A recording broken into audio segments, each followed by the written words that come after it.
Você já sentiu que muitas das suas orações parecem não ultrapassar o teto do seu quarto? Já se perguntou se Deus realmente está ouvindo? Existe em Provérbios uma oração tão simples e ao mesmo tempo tão profunda que não pode ser ignorada por Deus. Não é uma oração longa, não é cheia de palavras bonitas, mas carrega um poder capaz de transformar a forma como você enxerga a vida. Hoje vamos mergulhar nessa oração, conhecida como a oração de Agur, e descobrir por que ela é tão diferente de tudo que estamos acostumados a pedir. E mais do que isso, vamos ver como ela pode se tornar um guia para suas decisões, suas prioridades e até mesmo sua paz interior.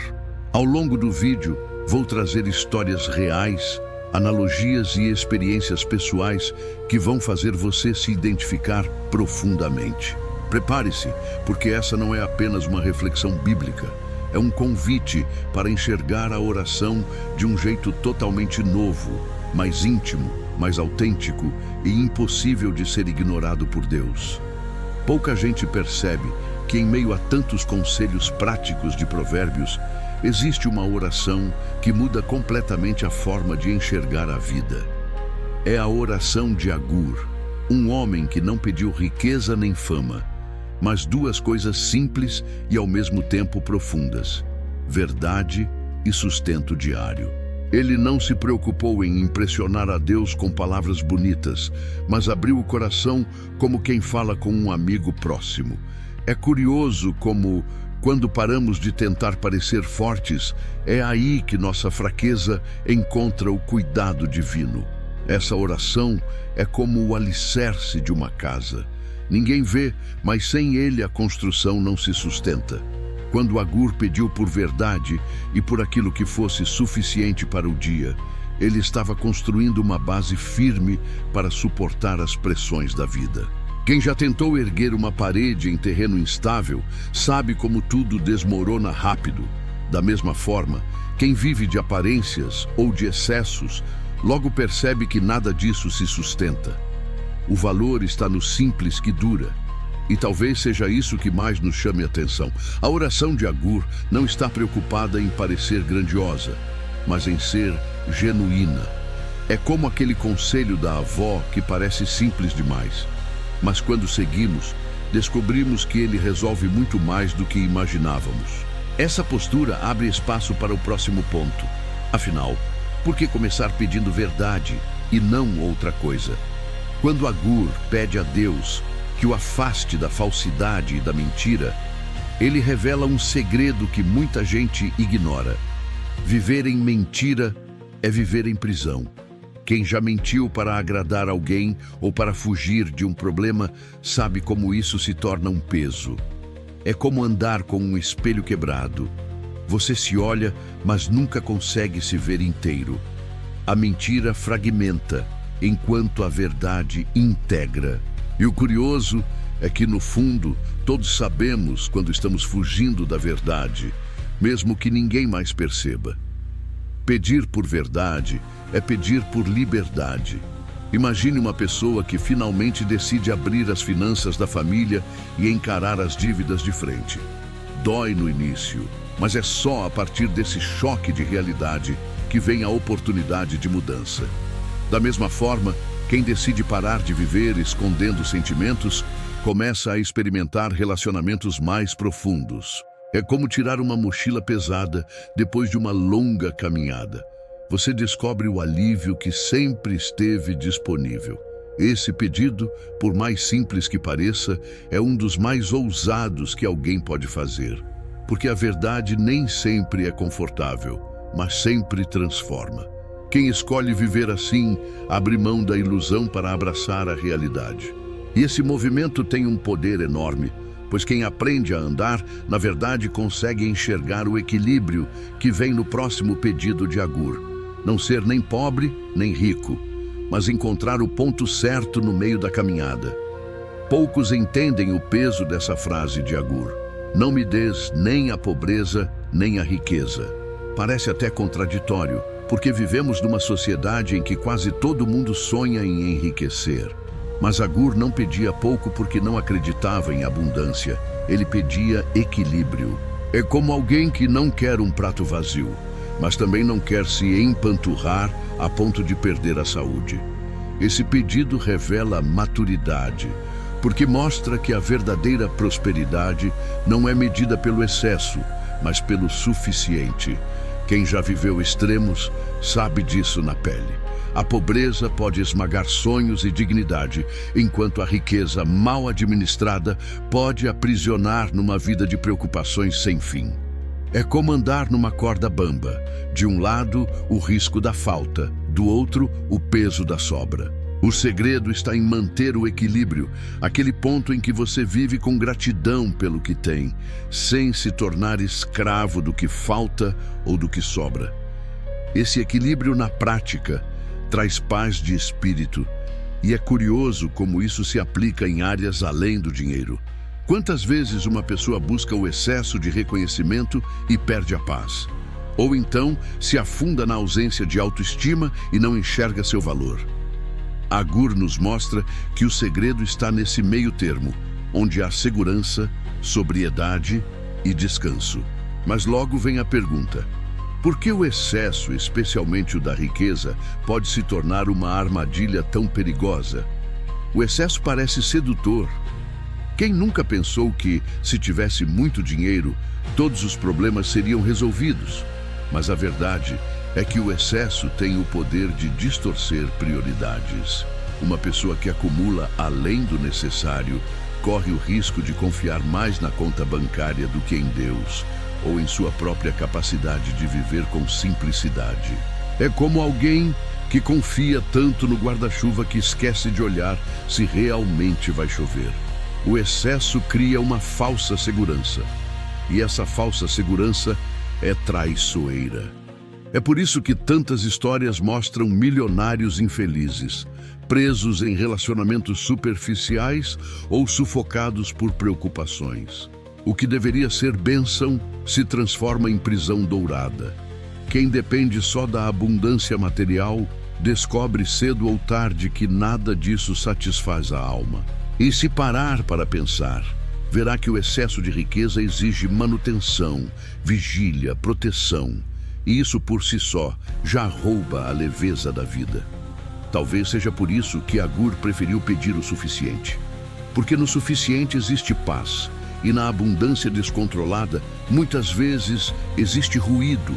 Essa é uma armadilha silenciosa que pega até os mais preparados. E quando caímos nela, nos afastamos do próximo ponto essencial da oração. Reconhecer que a pobreza extrema também tem seus perigos. Perigos que não podem ser ignorados. Agur também pede a Deus que não o deixe na pobreza. E aqui existe uma sabedoria profunda. A falta extrema pode empurrar uma pessoa para caminhos que jamais escolheria em condições normais. É como alguém que, de tão faminto, acaba aceitando qualquer alimento até o estragado. A pobreza extrema rouba escolhas e pode até corroer valores. Quem já passou dificuldade sabe que, muitas vezes, não é falta de caráter, mas de recursos que leva alguém a tomar decisões precipitadas. O perigo da pobreza não está apenas em não ter o que comer, mas em viver com a mente ocupada só com a sobrevivência. Uma pessoa nesse estado dificilmente consegue planejar, estudar ou sonhar. É como remar com o barco furado. Por mais força que faça, a água sempre invade. A vida se torna um esforço diário de apagar incêndios, e nesse processo, muitos acabam desistindo de sonhar. Isso mostra por que Agur foi tão direto em pedir a Deus para não cair nessa condição.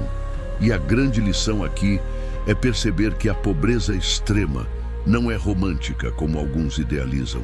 Ela não eleva, mas esmaga.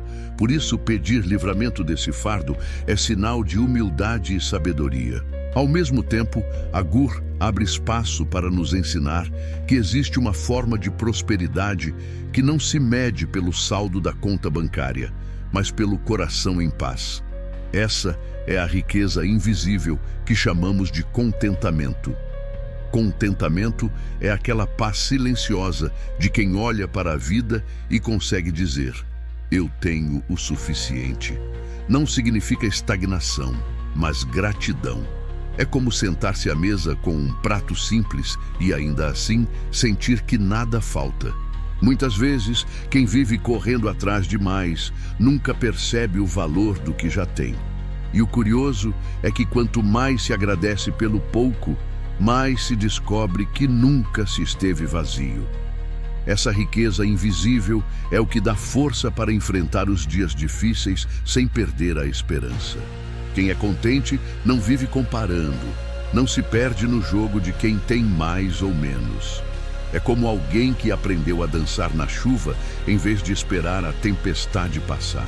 Esse estado de espírito não elimina os desafios, mas muda a forma de encará-los, torna a vida mais leve e a caminhada mais suportável. E o mais poderoso do contentamento é que ele liberta da escravidão do "um dia serei feliz quando..." Não, a felicidade não está na próxima conquista, mas no presente que já se vive. Essa é a riqueza que não precisa de cofre, porque ninguém pode roubá-la. E é aqui que surge um ponto curioso. Se o contentamento traz tanta liberdade, por que tantas pessoas ainda vivem presas à ilusão do mais? Muita gente enxerga a oração apenas como uma lista de pedidos, quase como se fosse um carrinho de compras entregue a Deus. Mas a oração de Agur mostra que ela é, antes de tudo, um alinhamento de prioridades. Ele não pediu o que a maioria pede, não pediu fama, riquezas ou conquistas visíveis. Pediu caráter, pediu equilíbrio, pediu sustento. Isso mostra que a oração não muda apenas circunstâncias externas, mas principalmente o coração de quem ora. Quando alguém aprende a orar assim, a vida começa a se organizar de dentro para fora.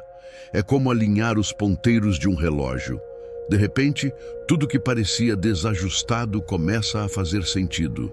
A pessoa descobre que, ao pedir o essencial, está aprendendo a distinguir o que é realmente importante daquilo que é apenas supérfluo. Essa clareza se torna um filtro poderoso para decisões, relacionamentos e até para onde colocar energia no dia a dia. E talvez esse seja o maior segredo. A oração não é apenas sobre falar com Deus, mas sobre ouvir o que realmente importa. Agur nos ensina que quando pedimos o suficiente, somos treinados a viver com sabedoria e foco. Mas como isso se aplica na prática?